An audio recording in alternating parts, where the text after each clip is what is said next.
Boa noite, Dani. Tudo bem? Boa noite, tudo. O que é e para que serve a ciência de dados ou data science, né, como é chamado? Bom, o Data Science ele surgiu, né, com o boom de dados que ocorreu no mundo aí, junto com a internet, nos anos 2000.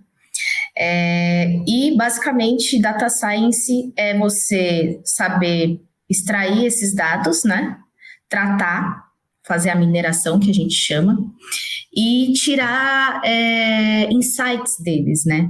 E também você precisa saber as perguntas certas para atender o que o negócio precisa. Então, a gente sempre costuma dizer, antes de você montar um modelo de um algoritmo, né, no caso, você tem que saber o que o negócio quer responder.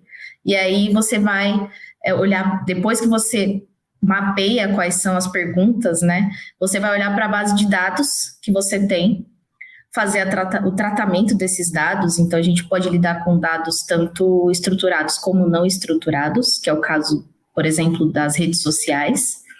E aí você escolhe um algoritmo que mais se adapte para a sua necessidade e traz respostas em cima daquela massa de dados.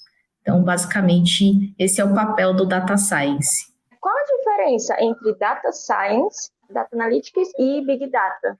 A principal diferença, né, entre data science e o engenheiro de dados, como muitas empresas costumam dizer, pro data analytics, é que o data analytics ele tem um papel, ele trabalha em conjunto com o data science. O data analytics ele vai também olhar para aqueles dados, né, aqueles dados brutos, e apoiar o Data Science no processo de busca do melhor algoritmo para a geração de insights. Então, eu costumo dizer que o Data Science ele faz toda a estruturação dos dados, faz todo o modelo para entregar isso para o Data Analytics, que é o cara que vai olhar para aquilo e tirar os insights. E o Big Data a gente chama que é um modelo computacional, né? Porque chegou no período que as máquinas, os processadores, não estavam conseguindo lidar com uma massa de dados tão grande. Então, basicamente, a ampliação dos modelos estatísticos, né? Então, eu consigo rodar mais de um algoritmo num Big Data para fazer análise dos dados. E ele se refere também à capacidade de armazenamento e de processamento de um número imensurável de informações. Por exemplo, quando você vai no Google e digita ali a sua busca e ela se autocompleta, por trás daquilo tem Big Data. Então, ele tem essa potência, né? Mas, enfim, o Big Data, ele é um ambiente computacional que tem grande poder de processamento de informações. Deve ter várias aplicações, né, quanto ao data science. Quais são as principais ou a principal? O Data Science, né, surgiu, na verdade veio para o Brasil, naquela época nem existia a palavra Data Science, Big Data, na época que veio o primeiro modelo de risco para o Brasil. Modelo de risco cálculo de score de um, por exemplo, de banco, né? O banco tem os seus correntistas lá e ele precisa calcular qual que é a porcentagem de taxa daquela pessoa ser inadimplente. Então, surgiu no Brasil a partir do modelo de riscos. Mas a gente não usa só para modelo de riscos. A gente pode aplicar em fraudes, detecção de fraudes, através de análise de comportamento dos seus usuários, né, da sua base. A gente consegue aplicar em marketing. Então, eu quero, por exemplo, montar uma cesta customizada para a Vitória, porque eu sei que a Vitória pesquisou na internet a maquiagem da MAC, por exemplo. E eu sei que ela toma Coca-Cola. Então, quando você entra lá no site do Buscapé, já vem um anúncio para você daquela sugestão de compra. Então, é muito usado para isso. E também para prever as vendas. Então, eu consigo olhar para uma base de e-commerce, por exemplo, e prever qual vai ser meu número de vendas de determinado produto. Então, a gente consegue utilizar também nessa parte. E como a gente pode correlacionar ou aplicar junto com a segurança da informação? Dá para usar para prevenção de possíveis ataques? O que a gente consegue fazer é prever fraudes, né? Que é, querendo ou não, dentro de Threat Intelligence, a gente trabalha muito com fraudadores, né? Na detecção de fraudadores. Então, você consegue estudar através do comportamento do usuário, né? Saber se aquele cara é um fraudador ou se ele realmente é um cliente. E aí você consegue tomar ações antes de que a fraude ocorra, né? Então, por exemplo, a gente tem, por exemplo, o monitoramento de conta bancária. Eu sei que você, Vitória, é brasileira e mora e compra em determinado mercado normalmente. Aí, digamos que amanhã aparece uma transação no seu cartão de crédito, onde você comprou um alto valor nos Estados Unidos. Então, aquilo já vai alarmar para um time, né? Para falar, olha, aqui tem uma possível fraude. Eu, na pós-graduação, o meu TCC ele foi focado na parte de segurança da informação. Eu gosto muito da parte de machine learning, né, e de inteligência artificial, então eu acabei focando em redes neurais, que é uma das matérias dentro desses temas, e eu montei uma rede neural para detecção de e-mail phishing. Então, diferente do que as outras ferramentas fazem, que elas olham para o domínio, né, do que o material que o usuário, né, o usuário está recebendo ali, ela olha só o domínio daquele e-mail. O meu TCC ele foi baseado na repetição de palavras. Então, eu peguei uma base de e-mail phishing, que eu sabia que era phishing, e treinei a minha rede neural falando para ela, olha, isso aqui são e-mails phishing, a frequência de palavras utilizadas em e-mails phishing, por exemplo, a palavra que eu consegui mapear, né? Palavras de urgência, eu preciso urgentemente que seja feita uma transferência para minha conta, o seu nome pode ser sujo no SPC, são palavras que são utilizadas para chamar a atenção ali do usuário e fazer com que ele clique naquele e-mail, né?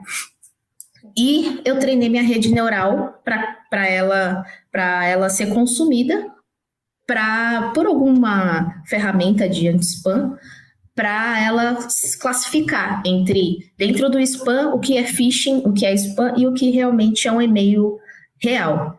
Então, isso, lógico, com uma massa de dados grande, com outras informações correlacionadas, a gente consegue fazer. Então, esse é um exemplo de data science aplicado na área de segurança da informação. Como a ciência de dados pode ajudar com a segurança da informação? Eu acredito que, assim, a ciência de dados, cada vez mais, ela faz parte de todas as áreas, né? Então, a gente já vê ciência de dados na área de riscos, a gente já vê ciência de dados dentro da área de marketing, a gente já vê ciência de dados em N áreas. E na área de segurança da informação não é diferente. Hoje, a gente tem uma volumetria, por exemplo, de logs que são recebidos de vários dispositivos e que às vezes falta ali, por mais que a pessoa mexa, por exemplo, um exemplo de uma das ferramentas, o Splunk, né, que já é uma ferramenta de Big Data, o Data Science consegue apoiar, né, as operações, tanto de SOC, enfim, outras operações de segurança, em como utilizar aqueles dados e talvez prever um possível ataque ou um comportamento estranho, anômalo dentro da rede de um cliente, por exemplo. Então, cada dia mais a ciência de dados está dentro da área de segurança da informação, né? Então, é mais uma ferramenta do dia a dia que cada vez mais as pessoas vão precisar utilizar. A ciência de dados é o futuro? Com certeza.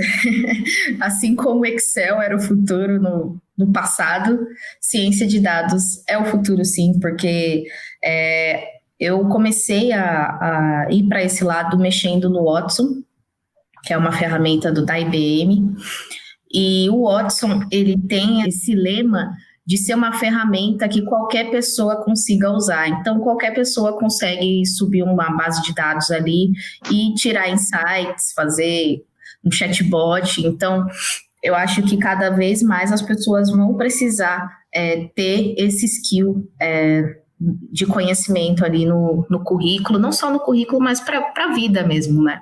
Sempre que a gente ouve sobre data science, ciência de dados, a gente também ouve Python, né? Python é uma linguagem importante para ciência de dados? E se sim, tem outras também? É muito importante. É uma linguagem que vale a pena aprender. Acho que todo mundo deveria aprender Python, assim como aprende Excel. Eu particularmente gosto muito de Python, mas eu também programo em R, que é uma outra linguagem que nasceu com os estatísticos, né? Antes de vir essas palavras bonitinhas, data science, big data, os estatísticos já utilizavam o R, então ela é uma linguagem mais antiga, tem muito material na internet, né? E eu prefiro usar ela para coisas mais simples e com baixo processamento. Por exemplo, se eu vou fazer uma análise em cima de uma base pequena de dados, ou vou rodar um modelo estatístico e não de inteligência artificial, eu acabo optando pelo R. Perfeito. A Vitória teve um probleminha com a conexão, e aí eu vou continuar aqui, tá, Dani? Desculpa aí ter entrado no meio. Sem problema. Desculpa. Então aí agora a gente vai para quais são os pré-requisitos para quem quer aprender sobre ciência de dados? Programação, né?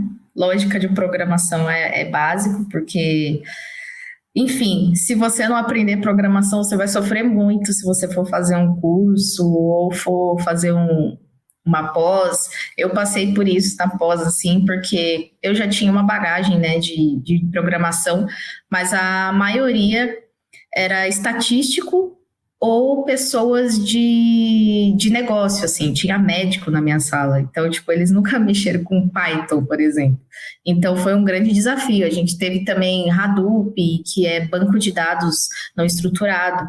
Então, você precisa ter noção de banco de dados também, acho que SQL básico é preciso. Excel, cara, eu faço coisa no Excel até hoje, principalmente para fazer a pré-processamento da base, né? Então, muitas coisas eu prefiro fazer no Excel para ganhar tempo mesmo, sabe? Tipo, tem que cruzar uma tabela com a outra, faço uma PROC-V e junto tudo e vai rapidinho ali.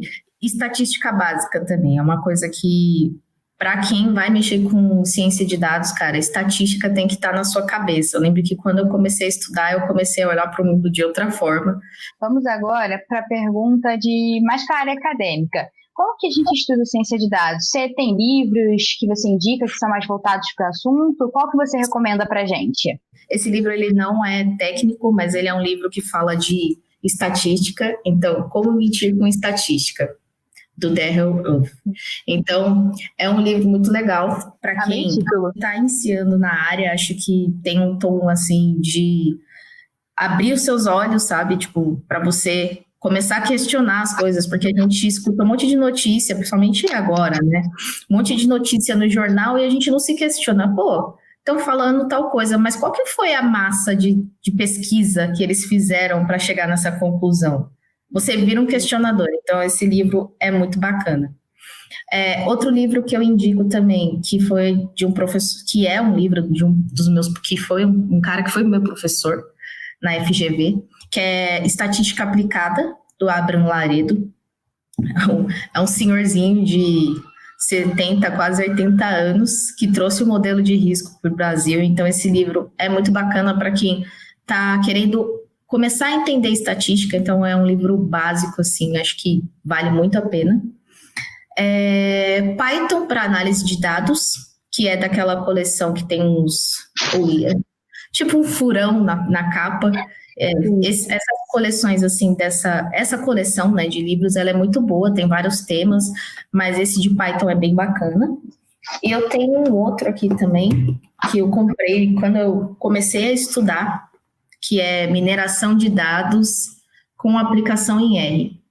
Então, ele é um livro que ele vai te falando o passo a passo do processamento de dados, né, que é a gente fala que é onde você vai gastar 80% do seu tempo, que é no pré-processamento desses dados. Então, tem muitas coisas bacanas, exemplos, exercícios, então você começa a pegar como fazer a tratativa dos dados, como olhar para um dataset, né, que a gente chama, com carinho, né? Então, esse livro é bem bacana. Quais vagas ou cargos existem no mercado de trabalho para quem tem conhecimento na área de ciência de dados? Cara, tem muita vaga. Engenheiro de dados, Data Science, Data Analytics, BI, até para BI tem. Então, quando você tem algumas empresas que elas estão evoluindo do BI para um Big Data. Então, eles precisam de profissionais que fomentem isso dentro da empresa, né? Mas tem diversos segmentos, varejo. Como eu disse, eu estudei com um médico. O cara era médico e estava estudando Big Data. Então, na própria área de segurança da informação, tem muita vaga para Splunk, que hoje é uma ferramenta que eu utilizo muito no meu dia a dia.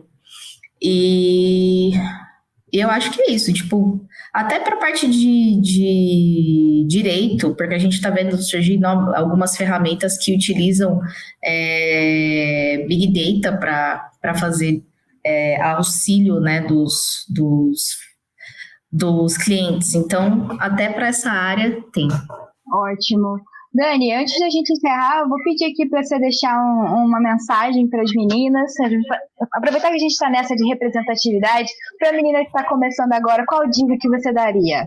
Primeiro, também decidir se é isso que você quer também, porque, querendo ou não, é uma profissão que exige bastante, né? Porque você tem que estudar N coisas, matemática, estatística, então é uma coisa bem de exatas mesmo. Então, é sentar e analisar se é algo que você gosta, né?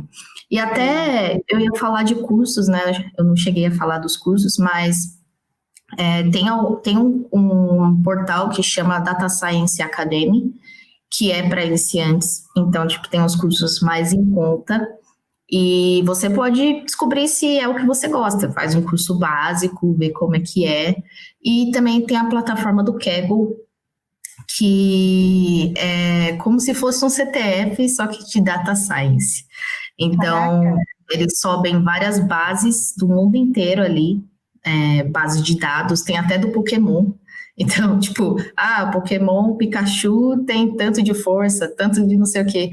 E aí eles sobem essas bases lá, e aí você pode pegar aquela base e criar um modelo para aquela base, entregar um resultado, você pode ganhar dinheiro em dólar com isso.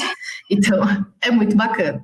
Então, é um bom lugar para você aprender e também pesquisar, né? Porque muitas vezes você tem ali um modelo de dados, mas você não sabe o que fazer com aquilo. Então, você pode dar uma olhada no Kaggle para ver se tem alguma ideia. Mas é isso. E, assim, para as meninas é aquela coisa, não desanimem, não deixe que ninguém determine o seu destino e as suas escolhas. É o que eu tenho seguido até hoje.